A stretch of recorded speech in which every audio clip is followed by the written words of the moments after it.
പ്രിയപ്പെട്ടവരെ, ഭാരതീയ യോഗശാസ്ത്രമനുസരിച്ച് മനുഷ്യശരീരം വെറും മാംസവും രക്തവും മാത്രമല്ല, അതിൽ കാണാൻ കഴിയാത്തതും എന്നാൽ അനുഭവിക്കാൻ കഴിയുന്നതുമായ ഒരു സൂക്ഷ്മ ശരീരം ഉണ്ട്. ഈ സൂക്ഷ്മ ശരീരത്തിലൂടെ പ്രാണൻ ഒഴുകുന്ന പാതകളെ നാഡികൾ എന്ന് വിളിക്കുന്നു. ലക്ഷക്കണക്കിന് നാഡികൾ സന്ധിക്കുന്ന പ്രധാന കവലകളെയാണ് ചക്രങ്ങൾ എന്ന് വിളിക്കുന്നത്. ചക്രം എന്ന സംസ്കൃത വാക്കിന്റെ അർത്ഥം ചക്രം അല്ലെങ്കിൽ കറങ്ങുന്നത് എന്നാണ്. നമ്മുടെ ശരീരത്തിൽ ഈ ഊർജ്ജ കേന്ദ്രങ്ങൾ ചക്രങ്ങൾ പോലെ കറങ്ങിക്കൊണ്ടിരിക്കുന്നു. ഇവ സന്തുലിതമായി വേഗത്തിൽ കറങ്ങുമ്പോൾ നാം പൂർണ്ണ ആരോഗ്യവാനായിരിക്കും. പ്രപഞ്ചത്തിൽ നിന്നുള്ള പ്രാണശക്തിയെ സ്വീകരിച്ച് അവയെ ശരീരത്തിന്റെ വിവിധ ഭാഗങ്ങളിലേക്ക് വിതരണം ചെയ്യുന്നത് ഈ ചക്രങ്ങളാണ്. ഓരോ ചക്രവും ശരീരത്തിലെ ഓരോ നാഡീവ്യൂഹവുമായും അന്തസ്രാവി ഗ്രന്ഥികളുമായും ബന്ധപ്പെട്ടിരിക്കുന്നു. അതിനാൽ ഒരു ചക്രത്തിലുണ്ടാകുന്ന തടസ്സം ആ ഭാഗത്തെ അവയവങ്ങളുടെ പ്രവർത്തനത്തെ ബാധിക്കുന്നു. നമ്മുടെ ചിന്തകൾ, വികാരങ്ങൾ, സ്വഭാവം എന്നിവയെല്ലാം ചക്രങ്ങളിലെ ഊർജ്ജനിലയെ ആശ്രയിച്ചിരിക്കും. ഉദാഹരണത്തിന്, ഭയം അനുഭവപ്പെടുമ്പോൾ അത് നമ്മുടെ മൂലാധാര ചക്രത്തിന്റെ താളം തെറ്റിക്കുന്നു. ഒരു ചക്രം ബ്ലോക്ക് ആയാൽ അത് ഒരു അണക്കെട്ടിലെ വെള്ളം തടഞ്ഞു നിർത്തുന്നത് പോലെയാണ്. ആ ഭാഗത്ത് ഊർജ്ജം കെട്ടിക്കിടക്കുകയും മറ്റു ഭാഗങ്ങളിലേക്ക് ഊർജ്ജം എത്താതിരിക്കുകയും ചെയ്യുന്നു.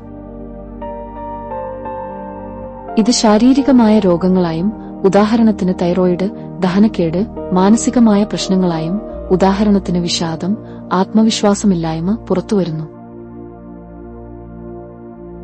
നമ്മുടെ ശരീരത്തിൽ 72,000 നാഡികൾ ഉണ്ടെന്നാണ് യോഗശാസ്ത്രം പറയുന്നത്. ഇതിൽ ഏറ്റവും പ്രധാനപ്പെട്ട 3 നാഡികളാണ് ചക്രങ്ങളുമായി നേരിട്ട് ബന്ധപ്പെട്ടിരിക്കുന്നത്. ഇട നട്ടെല്ലിന്റെ ഇടതുവശത്തുകൂടി ഒഴുകുന്ന ചന്ദ്രനാഡി, സ്ത്രൈണ ഊർജ്ജം, വികാരങ്ങൾ, തണുപ്പ്. പിങ്കള നട്ടെല്ലിന്റെ വലതുവശത്തുകൂടി ഒഴുകുന്ന സൂര്യനാഡി, പുരുഷ ഊർജ്ജം, യുക്തി, ചൂട്. സുഷുമ്ന നട്ടെല്ലിന്റെ മധ്യഭാഗത്തുകൂടി ഒഴുകുന്ന പ്രധാന പാത. ഇടയും പിങ്കളയും പരസ്പരം പിണങ്ങി സുഷുമ്നയിലൂടെ മുകളിലേക്ക് പോകുമ്പോൾ അവ സന്ധിക്കുന്ന 7 പ്രധാന പോയിന്റുകളെയാണ് നമ്മൾ 7 ചക്രങ്ങൾ എന്ന് വിളിക്കുന്നത്. ഈ ഊർജ്ജം സുഷുമ്നയിലൂടെ താഴെ നിന്ന് മുകളിലേക്ക് ഒഴുകുമ്പോഴാണ് ഒരു മനുഷ്യൻ പൂർണ്ണമായ ബോധാവസ്ഥയിലേക്ക് ഉയരുന്നത്. ചക്ര ബാലൻസിംഗിനെക്കുറിച്ച് പറയുമ്പോൾ ഒഴിച്ചുകൂടാനാവാത്ത ഒന്നാണ് കുണ്ടലിനി. മൂലാധാര ചക്രത്തിൽ ചുരുണ്ടുകൂടി കിടക്കുന്ന പാമ്പിനെ പോലെ വിശേഷിപ്പിക്കപ്പെടുന്ന അതിശക്തമായ ഊർജ്ജമാണിത്. ധ്യാനത്തിലൂടെയും പ്രാണായാമത്തിലൂടെയും ഈ ഊർജ്ജം ഉണരുകയും ഓരോ ചക്രങ്ങളെയും ഭേദിച്ച് മുകളിലേക്ക് ഉയരുകയും ചെയ്യുന്നു. ഈ ഊർജ്ജം ഏറ്റവും മുകളിലെ സഹസ്രാര ചക്രത്തിൽ എത്തുമ്പോൾ മനുഷ്യൻ പ്രപഞ്ചബോധവുമായൊന്നിക്കുന്നു. ഇതിനെയാണ് സമാധി എന്ന് വിളിക്കുന്നത്. ഓരോ ചക്രത്തെയും ഓരോ താമരപ്പൂവായാണ് പ്രതീകാത്മകമായി ചിത്രീകരിക്കുന്നത്. ഓരോന്നിനും നിശ്ചിത ഇതളുകളുണ്ട്. മൂലാധാരം 4 ഇതളുകൾ, അടിസ്ഥാന നിലനിൽപ്പ്. സ്വാധിഷ്ഠാനം 6 ഇതളുകൾ. മണിപൂരകം 10 ഇതളുകൾ. അനാഹതം 12 ഇതളുകൾ. വിശുദ്ധി 16 ഇതളുകൾ. ആജ്ഞ 2 ഇതളുകൾ, ഇടയും പിങ്കളയും ചേരുന്ന ഇടം. സഹസ്രാരം 1000 ഇതളുകൾ, അനന്തമായ ബോധം. ഈ ഇതളുകൾ സൂചിപ്പിക്കുന്നത് ആ ചക്രത്തിലൂടെ പുറപ്പെടുന്ന വിവിധ തരംഗദൈർഘ്യങ്ങളെയും വികാരങ്ങളെയുമാണ്. നാഡീശുദ്ധി പ്രാണായാമം ചക്ര ബാലൻസിംഗിന് ഏറ്റവും മികച്ചതാണ്. ഇടത് നാസിയിലൂടെ ശ്വാസമെടുത്ത് വലതിലൂടെ വിടുകയും തിരിച്ചു വലതിലൂടെ എടുത്ത് ഇടതിലൂടെ വിടുകയും ചെയ്യുന്നത് ശരീരത്തിലെ ഇട, പിങ്കള നാഡികളെ സന്തുലിതമാക്കുന്നു. ഇത് സുഷുമ്നാ നാഡിയിലൂടെ ഊർജ്ജം പ്രവഹിക്കാൻ സഹായിക്കുന്നു. നിങ്ങൾ തുടർച്ചയായി അപമാനിക്കപ്പെടുന്നുവെങ്കിൽ അത് നിങ്ങളുടെ മണിപൂരക ചക്രത്തെ ബാധിക്കുകയും വയറ്റിൽ അൾസർ അല്ലെങ്കിൽ ദഹനപ്രശ്നങ്ങൾക്ക് കാരണമാവുകയും ചെയ്യും. പഴയ ദുഃഖങ്ങൾ മനസ്സിൽ വെച്ചുകൊണ്ടിരുന്നാൽ അത് അനാഹത ചക്രത്തെ തടസ്സപ്പെടുത്തുകയും ഹൃദയസംബന്ധമായ അസ്വസ്ഥതകളിലേക്ക് നയിക്കുകയും ചെയ്യും. നമ്മുടെ ഉള്ളിലെ ഇരുണ്ട വശങ്ങളെ, ദേഷ്യം, അസൂയ, സങ്കടം തിരിച്ചറിയുകയും അവയെ അംഗീകരിക്കുകയും ചെയ്യുന്നത് ചക്രങ്ങളിലെ ബ്ലോക്കുകൾ നീക്കാൻ സഹായിക്കും. ഉദാഹരണത്തിന്, നമ്മൾ ആരോടെങ്കിലും ക്ഷമിക്കുമ്പോൾ നമ്മുടെ അനാഹത ചക്രത്തിലെ വലിയൊരു ഭാരം ഒഴിഞ്ഞുപോകുന്നു. 7 പ്രധാന ചക്രങ്ങളും അവയെ ബാലൻസ് ചെയ്യാനുള്ള വഴികളും നമുക്ക് നോക്കാം. ശരീരത്തിൽ പ്രധാനമായും 7 ചക്രങ്ങളാണ് ഉള്ളത്. ഓരോന്നിനും അതിന്റേതായ പ്രാധാന്യമുണ്ട്. മൂലാധാര ചക്രം നട്ടെല്ലിന്റെ താഴെ ഭാഗത്തായി സ്ഥിതി ചെയ്യുന്നു. സുരക്ഷിതത്വം, നിലനിൽപ്പ് എന്നിവയെ ഇത് സൂചിപ്പിക്കുന്നു. ബാലൻസ് ചെയ്യാൻ നഗ്നപാതനായി പുല്ലിലൂടെയോ മണ്ണിലൂടെയോ നടക്കുക, ചുവന്ന നിറത്തിലുള്ള ഭക്ഷണങ്ങൾ കഴിക്കുക. സ്വാധിഷ്ഠാന ചക്രം നാഭിക്ക് തൊട്ടുതാഴെയായി സ്ഥിതി ചെയ്യുന്നു. സർഗാത്മകതയെയും വികാരങ്ങളെയും നിയന്ത്രിക്കുന്നു. ബാലൻസ് ചെയ്യാൻ നന്നായി വെള്ളം കുടിക്കുക, നൃത്തം ചെയ്യുകയോ നീന്തുകയോ ചെയ്യുക. മണിപൂരക ചക്രം വേരിന്റെ മുകൾ ഭാഗത്തായി സ്ഥിതി ചെയ്യുന്നു. ആത്മവിശ്വാസം, ഇച്ഛാശക്തി എന്നിവയുടെ കേന്ദ്രമാണിത്. ബാലൻസ് ചെയ്യാൻ സൂര്യപ്രകാശം ഏൽക്കുക, മഞ്ഞ നിറത്തിലുള്ള പഴങ്ങൾ കഴിക്കുക. അനാഹത ചക്രം ഹൃദയഭാഗത്ത് സ്ഥിതി ചെയ്യുന്നു. സ്നേഹം, കരുണ, ക്ഷമ എന്നിവയുമായി ബന്ധപ്പെട്ടിരിക്കുന്നു. ബാലൻസ് ചെയ്യാൻ പ്രാണായാമം ചെയ്യുക, മറ്റുള്ളവരോട് സ്നേഹത്തോടെ പെരുമാറുക, പച്ചക്കറികൾ ഭക്ഷണത്തിൽ ഉൾപ്പെടുത്തുക. വിശുദ്ധി ചക്രം തൊണ്ടയിൽ സ്ഥിതി ചെയ്യുന്നു. ആശയവിനിമയ ശേഷിയെ ഇത് ബാധിക്കുന്നു. ബാലൻസ് ചെയ്യാൻ പാട്ടുപാടുക, സത്യസന്ധമായി സംസാരിക്കുക, ഉപ്പുവെള്ളം ഉപയോഗിച്ച് തൊണ്ട കഴുകുക. ആജ്ഞാചക്രം പുരികങ്ങൾക്കിടയിൽ സ്ഥിതി ചെയ്യുന്നു. ഉൾക്കാഴ്ചയും ബുദ്ധിശക്തിയും നൽകുന്നു. ബാലൻസ് ചെയ്യാൻ ധ്യാനം ശീലിക്കുക, നീലയോ പർപ്പിൾ നിറമോ ഉള്ള വസ്തുക്കളിൽ ശ്രദ്ധ കേന്ദ്രീകരിക്കുക. സഹസ്രാര ചക്രം തലയുടെ ഏറ്റവും മുകളിൽ സ്ഥിതി ചെയ്യുന്നു. ആത്മീയമായ ഉണർവിനെ സൂചിപ്പിക്കുന്നു. ബാലൻസ് ചെയ്യാൻ നിശബ്ദത പാലിക്കുക, പ്രകൃതിയോട് ഇണങ്ങി ജീവിക്കുക. എട്ടാമത്തെ ചക്രം പ്രഭാവലയം നമ്മുടെ ഭൗതിക ശരീരത്തിനു ചുറ്റും ഏകദേശം 2 മുതൽ 3 അടി വരെ ദൂരത്തിൽ വ്യാപിച്ചു കിടക്കുന്ന ഊർജ്ജ കവചമാണിത്. ഇത് ഒരു ഫിൽട്ടർ പോലെ പ്രവർത്തിക്കുന്നു. പുറത്തുനിന്നുള്ള നെഗറ്റീവ് ഊർജ്ജങ്ങളെയും മറ്റുള്ളവരുടെ നെഗറ്റീവ് ചിന്തകളെയും ഉള്ളിലേക്ക് കടത്തിവിടാതെ സംരക്ഷിക്കുന്നത് ഈ ആറയാണ്. 7 ചക്രങ്ങളും കൃത്യമായി പ്രവർത്തിക്കുമ്പോൾ നമ്മുടെ 6 ശക്തമാവുകയും മുഖത്ത് ഒരു പ്രത്യേക പ്രകാശം പ്രകടമാവുകയും ചെയ്യും. ഇതിനെയാണ് നമ്മൾ തേജസ് എന്ന് വിളിക്കുന്നത്. നിങ്ങളുടെ ഏത് ചക്രമാണ് ബ്ലോക്ക് എന്ന് സ്വപ്നങ്ങളിലൂടെ നിങ്ങൾക്ക് തിരിച്ചറിയാം.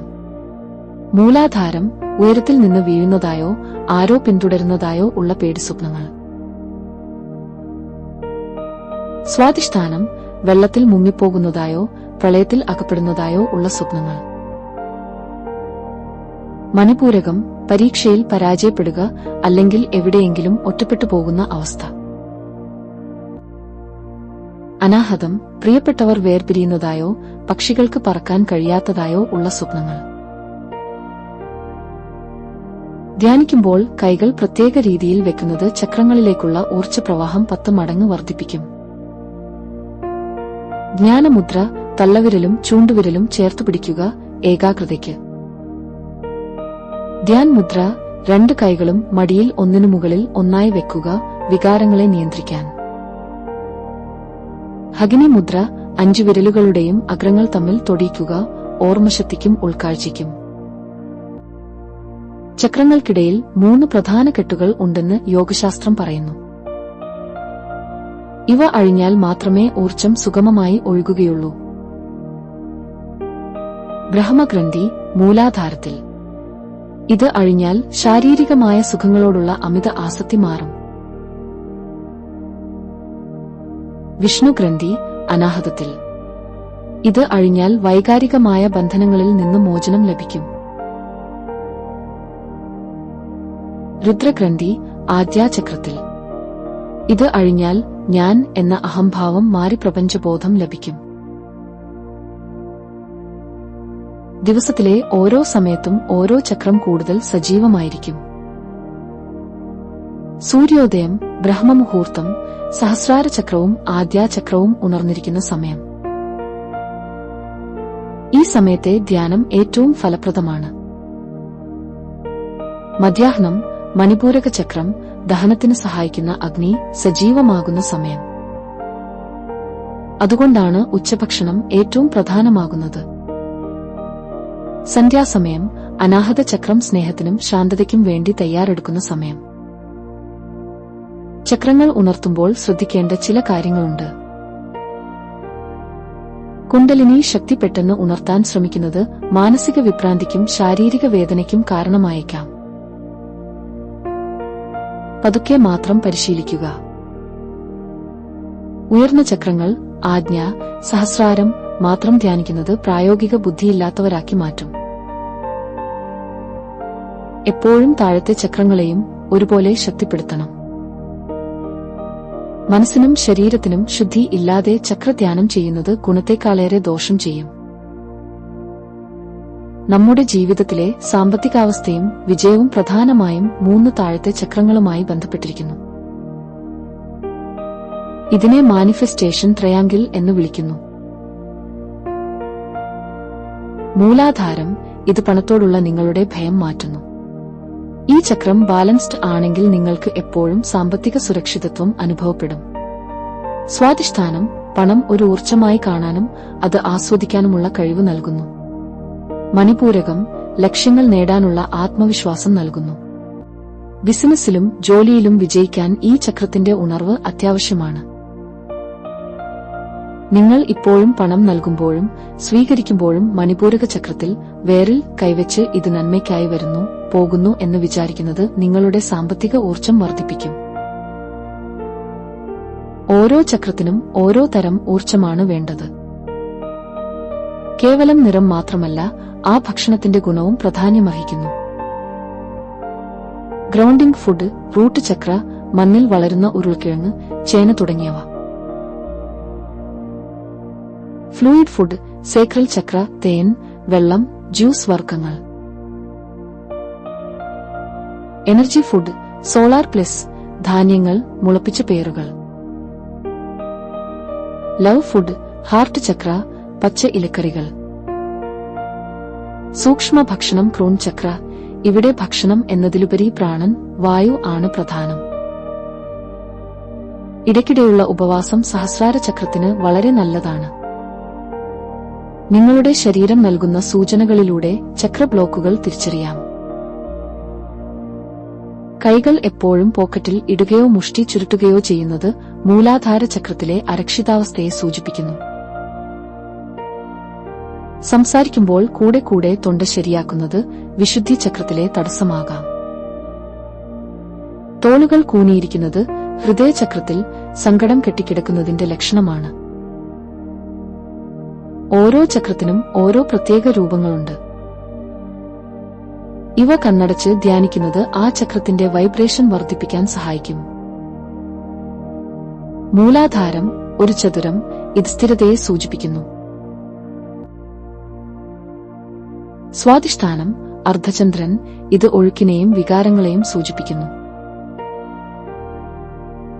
മണിപൂരകം തലകീഴായ ത്രികോണം, ഇത് അഗ്നിയെയും ഊർജ്ജത്തെയും സൂചിപ്പിക്കുന്നു.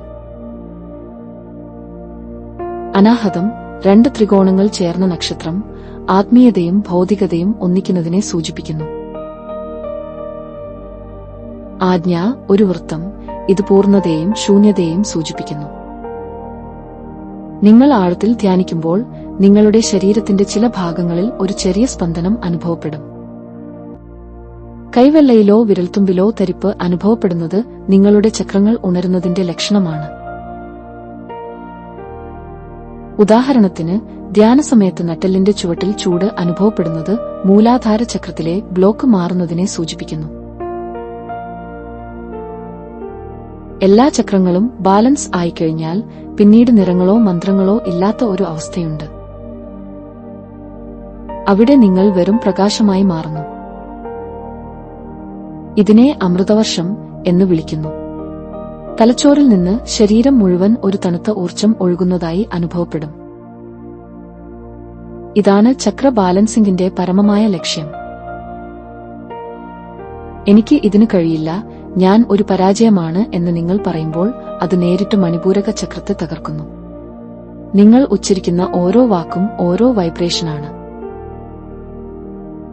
ദിവസവും 10 മിനിറ്റ് പോസിറ്റീവ് വാക്കുകൾ ഉച്ചരിക്കുന്നത് ചക്രങ്ങളിലെ ഡെന്റുകൾ പരിഹരിക്കാൻ സഹായിക്കും. ഇതിനെയാണ് വാക്ശുദ്ധി എന്ന് പറയുന്നത്. നിങ്ങൾ താമസിക്കുന്ന ഇടം നിങ്ങളുടെ ചക്രങ്ങളെ ബാധിക്കുന്നു. അഗ്നി മൂലകമായതിനാൽ ഇത് മണിപൂരക ചക്രവുമായി ബന്ധപ്പെട്ടിരിക്കുന്നു. അടുക്കള വൃത്തിയായി സൂക്ഷിക്കുന്നത് വീട്ടിലെ അംഗങ്ങളുടെ ആരോഗ്യവും ആത്മവിശ്വാസവും വർദ്ധിപ്പിക്കും. കിടപ്പുമുറി സ്വാധിഷ്ഠാന സഹസ്രാര ചക്രങ്ങളുമായി ബന്ധപ്പെട്ടിരിക്കുന്നു. ഇവിടെ ശാന്തമായ നിറങ്ങളും കുറഞ്ഞ വെളിച്ചവും ചക്രങ്ങളെ റീചാർജ് ചെയ്യാൻ സഹായിക്കുന്നു. ചക്രങ്ങളെക്കുറിച്ച് നിങ്ങൾ ഇപ്പോൾ നേടിയ അറിവ് ഒരു മാസ്റ്റർ ലെവൽ ആണ്. ഇനി വേണ്ടത് ഇത് നിത്യജീവിതത്തിൽ പരിശീലിക്കുക എന്നതാണ്. ചക്രങ്ങൾ എവിടെയാണെന്നും അവ എങ്ങനെ പ്രവർത്തിക്കുന്നുവെന്നും അറിയുന്നതാണ് ബാലൻസിംഗിന്റെ ആദ്യപടി. നിങ്ങളുടെ വികാരങ്ങളെ നിരീക്ഷിക്കുന്നതിലൂടെ ഏത് ചക്രത്തിലാണ് തടസ്സമെന്ന് നിങ്ങൾക്ക് തന്നെ തിരിച്ചറിയാം. ഒരു ദിവസം കൊണ്ട് ചക്രങ്ങൾ പൂർണ്ണമായി ഉണരില്ല. ദിവസവും കുറഞ്ഞത് 10 മിനിറ്റ് ധ്യാനത്തിനോ പ്രാണായാമത്തിനോ വേണ്ടി മാറ്റിവെക്കുന്നത് ദീർഘകാലാടിസ്ഥാനത്തിൽ വലിയ മാറ്റങ്ങൾ കൊണ്ടുവരും. ചക്രങ്ങൾ പ്രകൃതിയിലെ മൂലകങ്ങളുമായി ഭൂമി, ജലം, അഗ്നി, വായു, ആകാശം ബന്ധപ്പെട്ടിരിക്കുന്നു.